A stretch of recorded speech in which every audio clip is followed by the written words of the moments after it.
Welcome to my channel. आज मैं आपको ज्यामिति से रिलेटेड कुछ और डिफरेंट क्वेश्चन के बारे में बताने जा रहा हूं। तो पहला क्वेश्चन ये है कि एक खेल के मैदान में 3 मीटर और 8 मीटर लंबे दो खंभे खड़े किए गए हैं।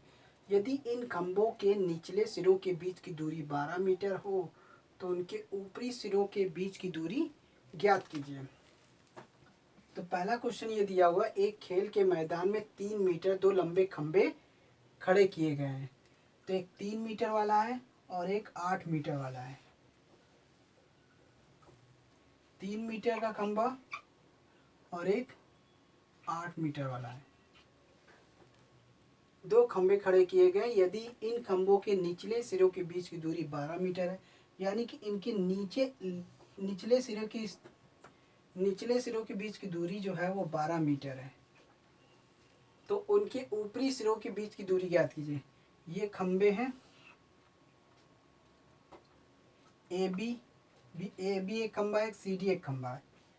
तो बी डी के बीच की दूरी 12 मीटर है और खंभों की जो लंबाई जो दी है 3 मीटर और 8 मीटर है, और इनके बीच की दूरी हमें निकालना है। इसकी लेंथ को हम एक्स मान लेते हैं टोटल।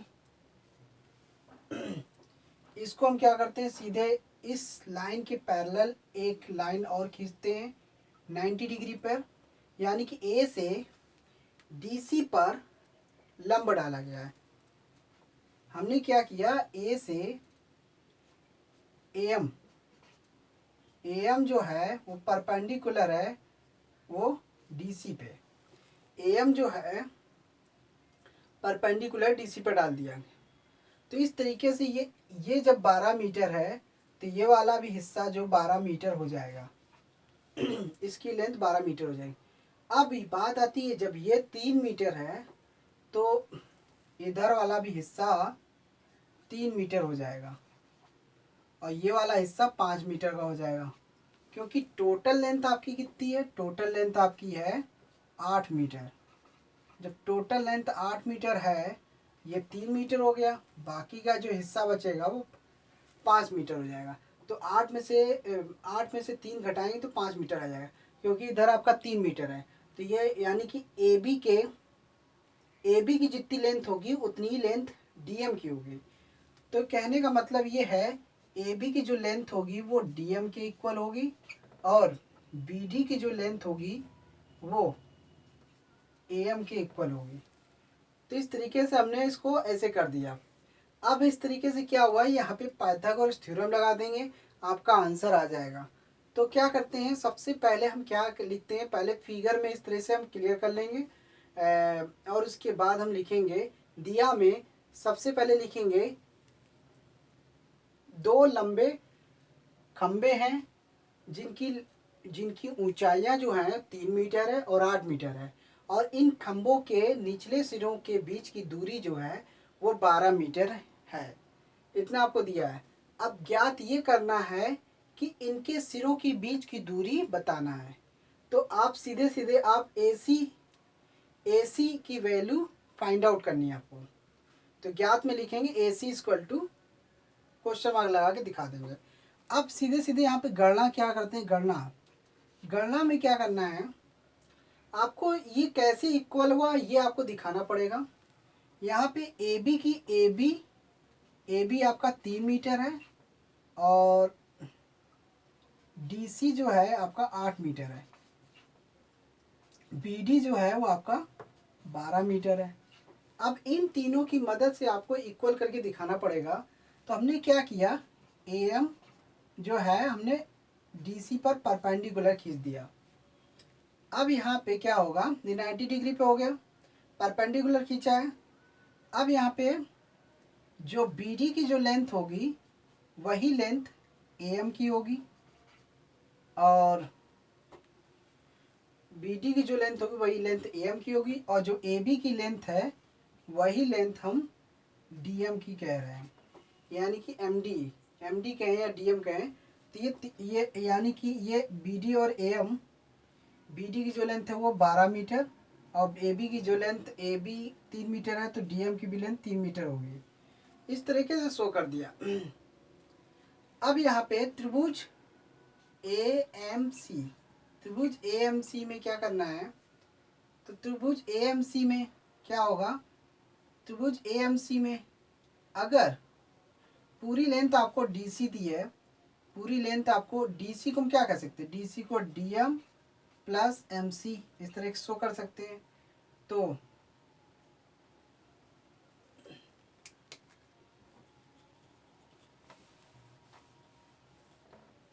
डीसी की लेंथ कितनी है 8 मीटर, डीएम की लेंथ 3 मीटर, तो एमसी की लेंथ कितनी होगी 8 माइनस 3। एमसी सॉल्व करना, ये प्लस की संख्या इधर साइड जाएगी माइनस में कन्वर्ट हो जाएगी, 8 में से 3 गया 5। इस तरीके से आपकी एमसी की लेंथ आई। और एएम की लेंथ निकाल चुके हैं। अब हमको निकालना क्या है एसी। एसी को हमने क्या मान लिया एक्स, एसी को हमने एक्स से रिप्रेजेंट कर दिया। त्रिभुज एएमसी हमने बोला, तो त्रिभुज एएमसी में यहाँ पे अकॉर्डिंग टू पाइथागोरस थ्योरम लगा देंगे। तो एसी का स्क्वायर एएम का स्क्वायर प्लस एमसी का स्क्वायर। तो यहाँ पे क्या है, कण का स्क्वायर जो होगा वो आधार का स्क्वायर लंब के स्क्वायर के योग के बराबर होता है। तो एसी को हमने एक्स माना है, एक्स का स्क्वायर, एएम का स्क्वायर 12 का होल स्क्वायर और एमसी का स्क्वायर 5 का स्क्वायर। तो 12 का स्क्वायर हो गया 144, 5 का स्क्वायर 25। तो दोनों को जोड़ेंगे तो 169 आ गया, 169। तो x is equal to square root में लेते हैं 169 स्क्वायर में, तो इसका स्क्वायर रूट आएगा 13। 169 का स्क्वायर रूट होता है 13। तो इस तरीके से दोनों सिरों के बीच की दूरी जो होगी वो 13 मीटर आएगी, 13 मीटर। तो इस तरीके से आपको फिगर बनाना पड़ेगा और आपको जो जो चीज़ दिया वो आपको लिखना पड़ेगा, फाइंड आउट दिखाना पड़ेगा और गणना आपको कैलकुलेशन करके दिखाना पड़ेगा। लेकिन अगर आपको टाइम बचाना है, शॉर्टकट में करना है, तो सीधे सीधे फिगर बनाइए और आपको सीधे सीधे गणना करनी है, पाइथागोरस थ्योरम लगाइए, आपका आंसर तुरंत निकल जाएगा। फिगर जैसे ही बनाएंगे आपका आंसर तुरंत निकल जाएगा। लेकिन अगर आपको डिटेल्स में लिखना है तो बाकायदा इस तरीके से करेंगे। सेकेंड क्वेश्चन, सड़क के आर पार दो मंदिरों की ऊंचाइयां 10 मीटर और 18 मीटर है, भूतल पर उनके बीच की दूरी 6 मीटर है। तो मंदिरों की चोटियों के बीच की दूरी याद कीजिए। तो ये वाला जो क्वेश्चन है बिल्कुल इसी से रिलेटेड है। यहाँ पे दो मंदिर दी हुई हैं, एक मंदिर जो है 10 मीटर है और दूसरा मंदिर जो है वो 18 मीटर है। भूतल से उनके बीच की दूरी यानी कि बेस से इनकी दूरी जो है 6 मीटर है। तो मंदिर के चोटियों के बीच की दूरी याद कीजिए, यानी कि ये इसकी डिस्टेंस निकालना है, मंदिर की चोटियों के बीच की दूरी। जब इस टाइप का फिगर बनेगा तो आपको क्या करना है, आप इसको ए बी की लेंथ, ए बी पहले मंदिर की ऊंचाई 10 मीटर है, दूसरे मंदिर की ऊंचाई जो दी है उसको सी डी मान लेते हैं, दूसरे मंदिर की ऊंचाई सी डी। और इस पे लंब डाल दिया 90 डिग्री पे परपेंडिकुलर, इसको एम से इंडिकेट कर दिया। अगर ये 10 मीटर है तो ये जब ऐसा होगा तो ये जब ए बी की लेंथ जो होगी वो डी एम के इक्वल हो जाएगी। तो यानी कि ये 10 मीटर ये होगी तो ये 8 मीटर हो जाएगा।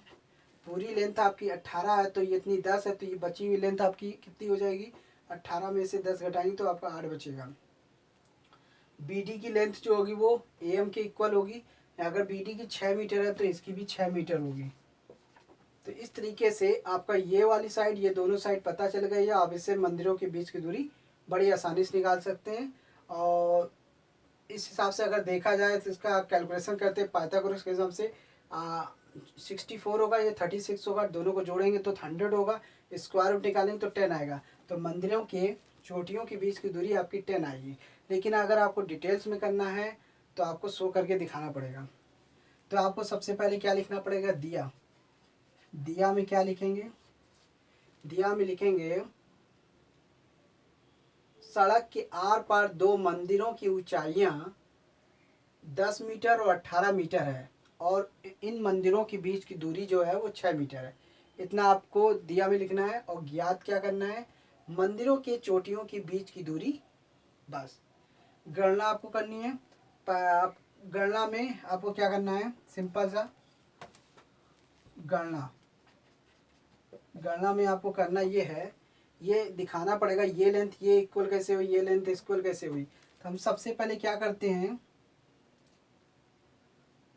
Figure A B C D में, तो फिगर आपका ए बी सी डी है, ये क्वाड्रिलेटरल है figure A B C D में। हमने क्या किया, ए से हमने क्या किया, ए एम जो है वो परपेंडिकुलर डाला डी सी पे, ये हमने कर दिया। अब यहाँ पे दिखाना ये है कि बी डी की जो लेंथ होगी वो ए एम की भी होगी, यानी कि ए बी डी की 6 है तो ए एम की भी 6 हो जाएगी, और ए बी की जो लेंथ होगी वो डी एम के इक्वल है, तो ये भी 10 मीटर हो जाएगी, 10 मीटर। इस तरीके से अब यहाँ पे सी डी को हम D M plus C M कह सकते हैं। सी डी की लेंथ है 18 और डी एम की लेंथ है 10, तो सी एम की लेंथ क्या होगी, तो 18 माइनस 10 करना पड़ेगा, तो इस तरीके से 8 मीटर आ जाएगा, 8 मीटर आ जाएगी सी एम की लेंथ। तो ये लेंथ आ गई। अब जब इस तरीके से निकल जाएगा तो सीधे सीधे फिर आपको ट्राइंगल लेना है ए एम सी में, तो यहाँ पे पाइथागोरस थ्योरम लगाएंगे। पाइथागोरस थ्योरम क्या कहता है, A C square equal to होगा ए एम का square plus M C square. A C की लेंथ इसको हम एक्स से इंडिकेट कर रहे हैं, एक्स से इंडिकेट, और ये आपका ए एम की लेंथ है 6 का स्क्वायर और एम सी की लेंथ है 8 का स्क्वायर, तो ये 36 हो जाएगा। 6 का स्क्वायर करने पे 8 का स्क्वायर 64 करना पे आ जाएगा, इन दोनों को जोड़ेंगे तो 100 हो जाएगा। एक्स का स्क्वायर, एक्स हटाएंगे स्क्वायर हटाएंगे तो 100 का स्क्वायर रूट निकालेंगे, 100 का स्क्वायर रूट होता है 10। तो इस तरीके से इसकी लेंथ जो आएगी 10 मीटर आएगी। तो अगर आपको डिटेल्स में शो करना है तो इस तरीके से करेंगे, लेकिन अगर आपको देखते ही फिगर जब जैसे ही आप बनाएंगे तो आपको बनाते ही आपको ये लेंथ ऐसे ही दिख जाएगा आपकी इसकी लेंथ कितनी होगी। तो जब भी आपको इस टाइप से रिलेटेड क्वेश्चन मिलेंगे तो आपको पाइथागोरस थ्योरम के अकॉर्डिंग ही आप बड़ी आसानी से इन क्वेश्चन को सॉल्व कर सकते हैं। ये था थर्ड क्वेश्चन। अब थर्ड क्वेश्चन में ए बी सी एक समद्विबाहु समकोण त्रिभुज है। अब बात आती है यहाँ पे एक समद्विबाहु समकोण त्रिभुज है। समद्विबाहु समकोण त्रिभुज की खासियत क्या होती है, समद्विबाहु समकोण त्रिभुज में दो साइड सेम होती है, दो साइड सेम होती है, जिसका कोण इसमें दिया हुआ है सी समकोण है, और सिद्ध कीजिए कि ए बी स्क्वायर जो होगा वो 2ac स्क्वायर के होगा। अब यहाँ पे देखिए, यहाँ पे ऐसे आपका फिगर बना है, यहाँ पे ये फिगर बना है, तो जिसमें से सी एक समकोण है क्वेश्चन के हिसाब से, ए बी सी एक समद्विबाहु समकोण त्रिभुज है जिसका कोण सी समकोण है। सिद्ध कीजिए कि ए बी स्क्वायर जो होगा 2ac स्क्वायर के होगा। ये 90 डिग्री है, ठीक है। अब दिया में क्या लिखेंगे, दिया में लिखेंगे कि ए बी सी एक समद्विबाहु समकोण त्रिभुज है, और जिसमें कोण सी समकोण है, और साथ में ये लिखेंगे अगर से किसी समद्विबाहु त्रिभुज में दो साइड सेम होती है। जब दो साइड सेम होती है तो यहाँ पे ये वाली साइड इसके सेम है, तो इसका मतलब AC जो है वो BC के इक्वल है, AC की जो लेंथ होगी वो BC के इक्वल होगी। ये चीज़ आप इतना आप लिखेंगे, और यहाँ पे सिद्ध क्या करना है, सिद्ध करना है, दिया में दिखा देंगे ए बी सिद्ध करना में ए बी स्क्वायर जो होगा वो 2ac स्क्वायर के करके लाना है, प्रूफ करके लाना है। अब इसके बाद उपपत्ति कर लेते हैं। उपपत्ति में त्रिभुज ए बी